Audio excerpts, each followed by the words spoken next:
Hello，大家好，我係 Jess，我而家仲同家姐喺泰國旅行緊，咁但係早幾日咧開咗個 Q&A，問大家會唔會有啲咩問題想問我嘅時候，收到非常多有關我係點樣學習英文，咁所以今日用少少時間咧去解答一下大家嘅問題，希望都幫到一啲學習緊英文嘅你哋。其實唔好話10年前啦，你5年前同我講話我今日會全職教英文，整英文嘅 content 嘅話咧，我一定唔會相信你嘅，因為真係早幾年或者再細個啲嘅時候係好冇信心嘅對自己英文。雖然喺香港大，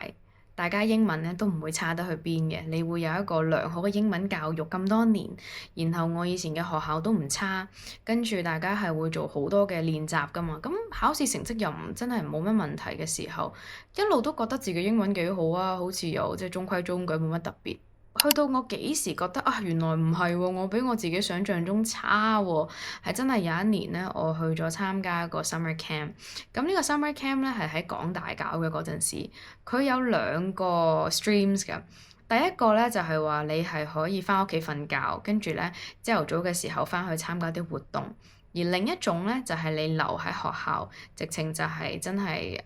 on campus 咁樣成個 experience。咁所以其實好多時咧，好多 local 嘅學生咧就會選擇 stream one 啦，咁然後好多時 stream two 咧都會係一啲喺唔同地方嚟嘅同學咁樣啦。咁我嗰陣時揀咗 stream two 啦，咁所以我成組咧大部分都係啲外國人。咁嗰陣時有加拿大人啦、日本人啦，咁亦都有啲係香港嘅本地國際學生、國際學校嘅學生咁樣。咁我好記得咧，嗰陣時係離遠見到嗰個 program 有好多外國人，全部黃色衫嘅，我唔係好敢行過去嘅，因為覺得一嚟覺得好尷尬，我要講咩咧開始，咁冇諗到嗰個尷尬咧就陪咗我2個星期啦。成個活動咧係幾好嘅，佢係有非常之多唔同嘅英文增值活動喺度俾你啦，會有啲 public speaking 啦，會有啲 drama 啦、debate 啦，跟住有 rap 啦，跟住嗰陣時好多情況底下都好似有少少啞咗嘅感覺，有啲詞不達意或者真係想講，但係其實我講唔到嘅，我個腦係有啲諗法，但係個英文組織唔到出嚟。咁然後有另一個 moment 咧，除咗係呢一個 activity 上面之外咧，我哋有好多 small talk 㗎嘛，咁你同你同組完咗活動之後，一齊食飯或者你一啲活動之間你都會對話嘅時候，嗰啲先係最難做。好多時，譬如我想講話一啲發生嘅無聊小事，或者係有一個好 particular moment，我非常之記得係我想講個箍牙嘅 experience，我點樣俾牙醫掹咗啲牙。我點樣上牙釘嗰啲鐵，跟住成日即係好多各種嘅表達咧，我都係覺得我好缺乏呢啲詞彙。後尾我諗一諗，其實我缺乏嘅就係所有教科書上面冇嘅字。我可能考試係 OK 嘅，或者我要 present 冇問題嘅，因為你有稿照住讀。但係原來一脫離咗呢個課室嘅環境嘅時候咧，我就會冇咗呢個語言能力㗎啦。咁所以嗰陣時係有少少似一個 wake up call 咁樣，喂，你係要真係努力試下做啲嘢喎。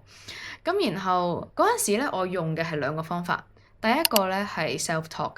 嗰陣時學校離屋企咧，大約係30至40分鐘嘅路程啦。咁我返學或者放學，我會揀一程。嗰陣時咧，我會戴住個耳機，咁就扮自己同人講緊嘢。其實我係同自己講緊嘢嘅。咁我會重新講一次嗰一日發生咗啲咩事啦，或者我會俾一啲嘅 topic 自己去練習去講。咁呢個係第一個做嘅練習啦。第二個練習咧係我嗰陣時覺得自己講英文嘅時候，唔知點解好似好惡咁，好似好冇自信，亦都係因為好緊張就會嗶哩吧啦好惡咁樣講嘢。咁我嗰陣時就好鍾意奧巴馬嗰個講嘢嘅方式，我覺得好得體，我覺得好大方自信。咁我嗰陣時做嘅咧就係 shadowing 啦，我揀咗幾個佢嘅演講啦，咁然之後我就會佢一路播，我就一路跟，咁就去練習自己嘅 intonation 同埋成個表達 delivery 咁樣。咁如是者呢2樣嘢咧，係我主要去學習英文嘅方式啦，做咗差唔多都1至2年嘅時間，慢慢就會有多啲信心。咁後來就得到 scholarship 去咗丹麥，亦都係一個非常之好嘅開始嚟嘅，因為好多嗰陣時遇到嘅留學生或者啲 exchange students 咧，大家都唔係英文母語，所以拎走咗嗰個擔心，我唔覺得我要完美啊，大家都係咁樣講嘢嘅時候咧，係一個好好嘅練習嘅機會。咁但係當我有返啲信心嘅時候咧，我就轉咗個環境去英國啦。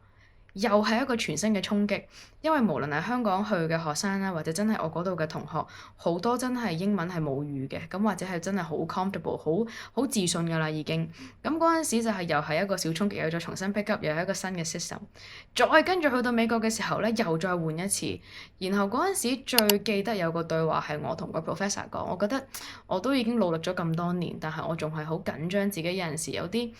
會講錯啦，grammar 啦，發音會錯啦，跟住我嗰陣時，我哋好多細班嘅 participation 佔好高分，我又唔可以唔講嘢，但係我講嘢嘅時候，我又驚俾周圍嘅人會注意到我一啲嘅唔完美嘅地方，或者我會好突出話俾人知係啊，我係 international student 咁樣，我就好唔想。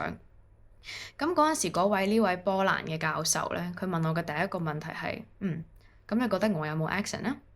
我話有啊。佢話咁咪係咯，因為呢個係我哋身份 identity 嘅其中一部分。如果你太用力去拎走呢一個部分嘅時候，咁你剩翻啲乜嘢咧？當然我哋 pronunciation 要正確好緊要，用字用得精準係好事。咁但係如果你太在意自己一啲嘅唔完美嘅地方嘅時候，你永遠都唔會夠膽表達自己。呢一個故事我真係幾記得到而家，咁希望都分享俾大家，喺大家喺呢個學習英文嘅過程上面都唔好咁擔心。